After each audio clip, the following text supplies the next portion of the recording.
What's going on, guys? It's Nick here, back with another video. It's Sunday, so time for another Underdog video. We're taking a 1-week break from Draft Strategy to talk about my biggest tips for their new contest, which honestly looks incredible. New contest is weekly winners, and it is far easier to understand than regular best ball. I know sometimes their regular tournament structure can be confusing at times, but this one is the easiest thing in the world to understand. Every single week is its own season. If your team goes off in week 1, you get a payout. If your team is an absolute dumpster fire in weeks 1 through 10, but then it goes off in week 11, you get a payout. You can see the exact structure on their website, but simplistically, your goal is just to be in the top 2.8% of teams in any given week. If you can do that, you are going to win. It doesn't really matter if that happens in week 3 versus week 7 versus week 12. If you have a spiked week, that's how you win. So we're going to go over a bunch of tips that I have for how to build teams in a league like this. But just remember, always keep in the back of your mind, you need ceiling. Everyone that you roster needs to have a high weekly ceiling because it's not overly valuable to get 10 to 12 points every single week. You know, if we're taking 10 or 12 points at our wide receiver 2 spot, that's fine. We're going to have a good baseline there, but it's probably not enough for you to get in the top 2.8% of teams unless you've got a 50-point score. But we're after those games. We're after those 40, 50-point scorers. Guys like Tyreek Hill, Mike Evans, Christian Watson, Derrick Henry. We're not as much after players like DJ Moore, who has never hit 30 fantasy points in his career and is on a low volume passing offense that's less likely to have games where he's having a ton of targets. So honestly, I'm in love with this new tournament style because I'm fairly confident the vast majority of people that you will be drafting against will treat this the exact same as a regular fantasy league. And so there's a massive edge to be gained, especially right now since the contest just came out and very few sites have specific rankings out already. But I had to be the first to get rankings out. And if you want to see those rankings for completely free and use those as your pre-draft rankings when you're drafting, all you gotta do is sign up for your first Underdog account today using promo code FFA. That's it. You'll get the rankings, article, app, all that stuff on my website completely free, and your initial deposit will be doubled. So now that we all have an account, what are some tips I have for this new contest? First tip I have, and you should probably have seen this one coming because it's something I talk about a lot in general. Try your best to be different and to think for yourself. You're going to see every single podcast talk about this contest and their tips for it and mention, stacks you could use, strategies you could implement. That's going to cause some of these stacks to be way higher owned than the public thinks, and that's going to drop the EV of your lineup if you're using them. We see it all the time on sites like DK, a podcast, we're in week 7, there's a sneaky game out there, and a podcast is ooh, we should be stacking this up. It's going to be less than 1% owned. But then everyone kind of catches wind of that, and it ends up 7% owned because everyone thinks they're being clever by stacking it, but you're really all just listening to the same people. And so that stack isn't really that unique. And that might not seem bad, right? You're well, okay, only 7% of people have it, but it is. As I said before, to cash, you need to be in the top 2.8% of teams. That's difficult to do. Now, when your stack goes off, there's a massive difference between it being 1% owned and 7% owned. Even if it goes off at 7%, now you're with 7% of people, you still have to be in the upper half of those teams. But if you have a 1% stack that goes off, all you needed really was that stack and not to have another one, equal points. But if it goes nuclear, right? You've got a 1% owned to a Waddle Hill stack. No one's catching that. And so you're good to go in that week. So my first tip would be to look over the NFL schedule and just to think for yourself. Which games do you think could go off? Or maybe even if it's not a complete game going off, maybe which side of some games do you think are going to have a really spiked week? Do you think that, a Cincy stack is going off in whatever week, against a team that you're like, oh, they're going to run all over them. They're going to score 50 points. Well, you might want to stack Cincy it for that week. Tua, Hill, Waddle thing I mentioned before, like that stack is going to drop at least one nuke this season, and it's going to win someone $20,000. And to be honest, it's probably going to happen multiple times. But let's be honest, people are going to look at the schedule and say, okay, I want this Miami stack. It's pretty easy to do. You get Tyreek Hill in round 1, you get Waddle in round 2, and then you just reach a little bit for Tua later on. Boom, we're done with that. And they're going to look at the schedule and they're going to be like, okay, who should I stack that with? They're going to say Buffalo because everyone's going to be talking about getting divisional matchups. You're like, oh, it's a good divisional matchup. They're going to play them twice. Well, one of those games is in week 18, so that's completely useless. But people are going to like, Buffalo being a high-end offense. People are going to fall in love with Miami at Kansas City. They're probably going to pick the Ravens game too. Remember the Ravens game last season? People are going to be like, oh, well, this is an easy one. It went off last season. Why can't it go off again this year? But what if the spike actually comes when they face the Raiders, let's say? When you can start off Tyreek Hill, Jalen Waddle, and Josh Jacobs. Or what if it comes in their home game against the Giants in week 5 when you've got the Browns, the Bucks, the Chargers, the Seahawks all on bye? That would be a great stack. I mean, if you could do start off with Tyreek Hill, grab Jalen Waddle into a late. You could add in Darren Waller and Daniel Jones. Now you've got a super explosive game there. I just think that there are plenty of potentially low-owned stacks you can find by looking at a schedule for like 2 seconds. Like it really would not take long. You start off your draft. You're like, okay, where am I being pushed? What team am I stacking? All right, you figure that out. Open their schedule. There are a million games out there that people aren't going to be talking about. So just think for yourself. Just open up the schedule, look at it, and be like, what games do I think could go off given how I've started? So instead of just starting off with the obvious one, everyone is going to do Dolphins with Bills, Chiefs, and Ravens. Look towards other ones, because if those are the games that go off, you're really setting yourself up to be different from the field. Tip number 2 I have is to stack bye weeks. This is the opposite of what people ask about in redraft leagues. In redraft leagues, and honestly in Underdog as well, people are like, well, how many bye weeks is too many, right? If I only have 5 running backs, is it okay if a few of them have a bye? Honestly, in this format, you almost want to be targeting it, because yes, you're giving up on that week. If you draft 4 running backs and all of them have a week 10 bye, you are not going to finish in the top 2.8% of builds, taking 2 zeros at running back. That should be quite obvious to everyone, even if your other stacks hit. But what it means is you have 16 other weeks where you're going to have all of those players. You've got 7 other weeks where your opponents have buys and you might not have any. So it's a way to sacrifice your upside and really just take a 0 in about 6% of weeks. 1 out of 17 is a little under 6%, to gain a slight edge in a little over 41% of your weeks. So you're just looking at this and saying, like, basically, if it happens naturally, if it starts to occur, right? We're not just sitting here being like, oh, I'll draft the entire 49ers offense, right, in every single pick, and then when they go on by, it'll be like, I'm taking the 0, and then after that, it's fine. Like, we're not full stacking a bunch of different teams. But there are some weeks where you've got 4 or 6 teams on bye, and so it won't be that difficult to look and see it naturally happen.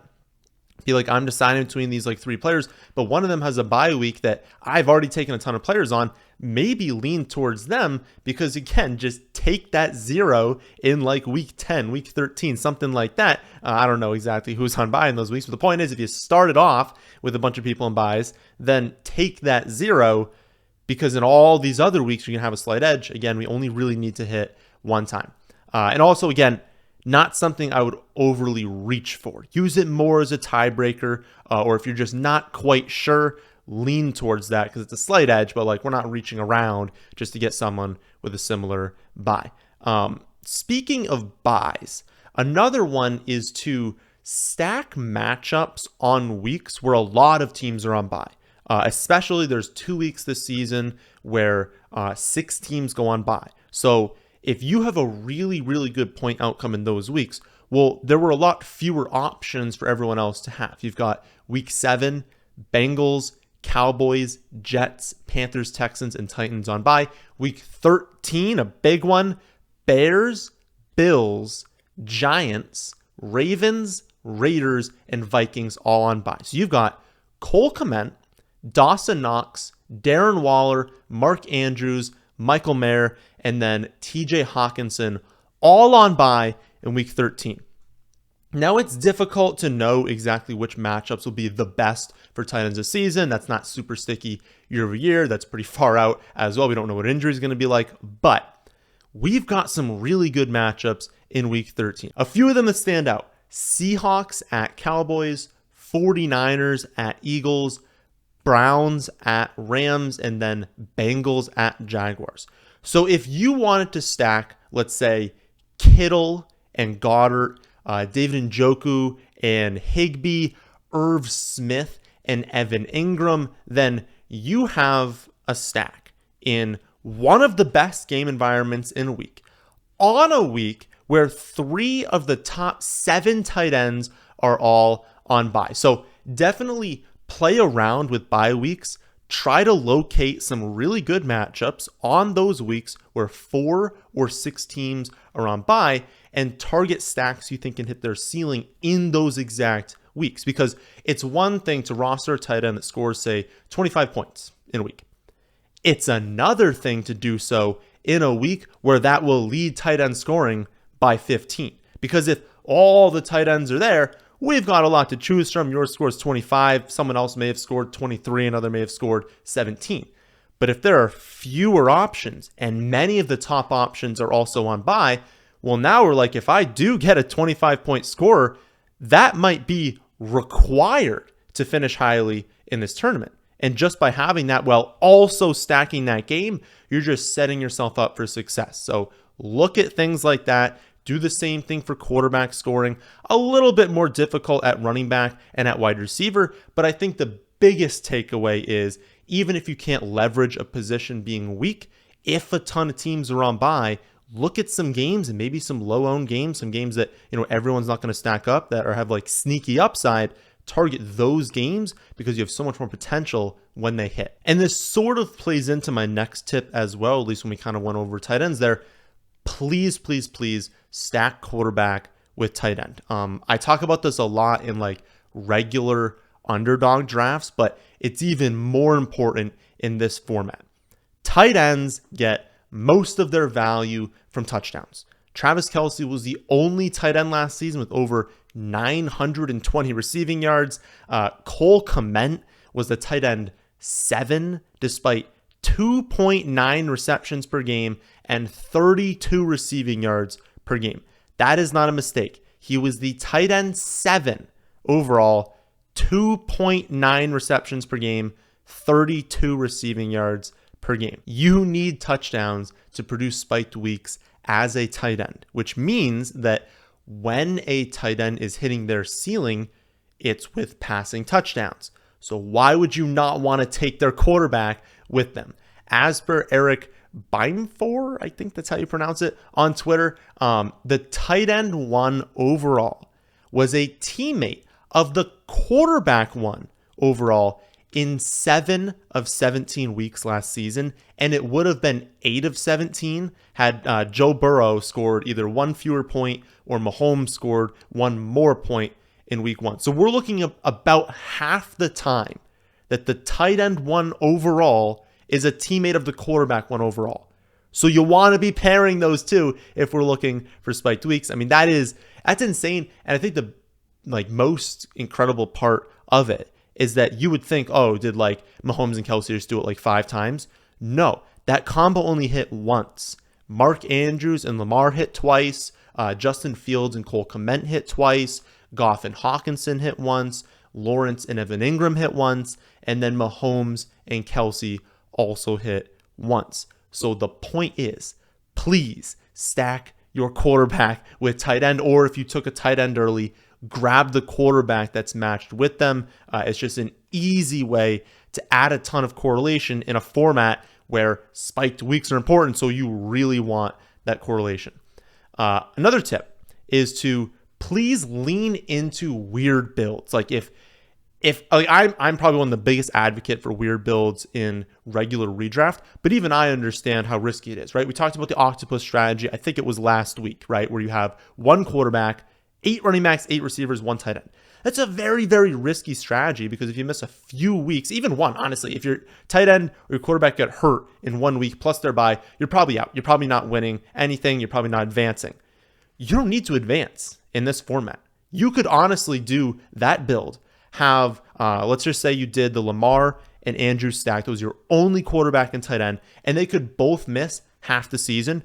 You could still win like 20 grand in this format because it only takes 1 week. So be weird. Don't worry about your points overall. Do something that's way off the board that you think can gain you an edge. Draft only 1 quarterback. Draft 3. Draft 4 elite tight ends. Draft 10, 11 straight wide receivers, and then take a million running back handcuffs. Like, do things that other people are not doing in a way that you think could maximize your ceiling, even if it's only for 1 week throughout the season. Like, taking 1 quarterback, well, it allows you to go all in on that stack, right? Grab 3 or 4 pass catchers from that team. You want to do a Bengals stack? Grab Burrow with Mixon, T. Higgins, Jamar Chase, and Tyler Boyd. And you know what? Throw in Irv Smith as well. Just go all in and then look at their schedule. Select a few teams that they're going to play against that you think could be good games and start stacking those as well. Do that with the Bengals, then the Chiefs, then the Cowboys, and just keep going. Just keep cycling through a bunch of these because those teams are going to go off multiple times. And when they do, you're going to have a really nice chance of capturing that spiked week. So you don't necessarily need to go with 5-6 man stacks. But I think the biggest point is embrace a roster build that might look really strange, that you think might grade out really poorly from an overall perspective, because we don't care. We don't care about consistently scoring 100, 110, 120 points. It only takes 1 spike. We want to spike up and have, a 200 point week, because when that happens, that makes your entire season. So, as you can see, I am very excited about this new contest because I just think there are a lot of different ways you can gain an edge by just being creative. And I really don't think people are going to lean towards these creative builds, and they're not going to change up their strategy all that much, at least in the short term. So if you want to do some drafts right now for this contest, then make sure you sign up for Underdog using promo code FFA. You do that, you're going to get my Underdog rankings for free, my strategy articles for free, my strategy app for free, plus your initial deposit will be doubled up to $100. And if you ever want to bounce ideas off me, you're like, Nick, how about this strategy? How about, this stack?